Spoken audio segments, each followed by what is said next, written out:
Hello mga meet. Ito nga yung wall namin dati. O, di ba napaka-boring? Tara, baguhin natin.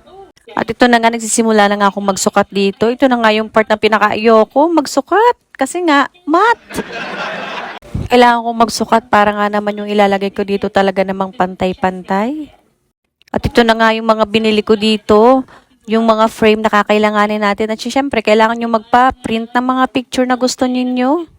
Hindi rin po nawawala dapat ang no more nails. Ito nga po't ilalagay natin dito sa bawat kanto ng ating frame, picture frame.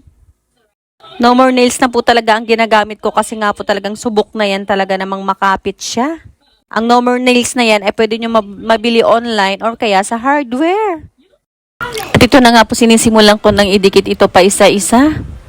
Mga mi, dapat kapag ka naglagay ka nito, dapat talaga didiinan mo siya ng mas matagal. Pag mas matagal, mas makapit po siya.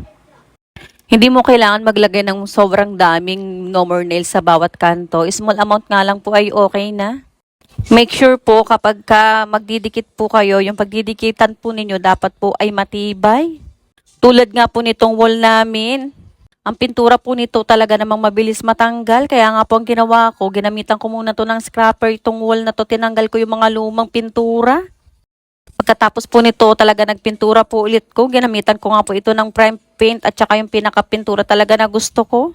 Yung size nga po pala ng picture na ginamit ko dito ay 5R tsaka 3R. Ito na nga po pala yung pinaka-final. Ayan, di ba? Napakaganda niyan tingnan kumpara kanina.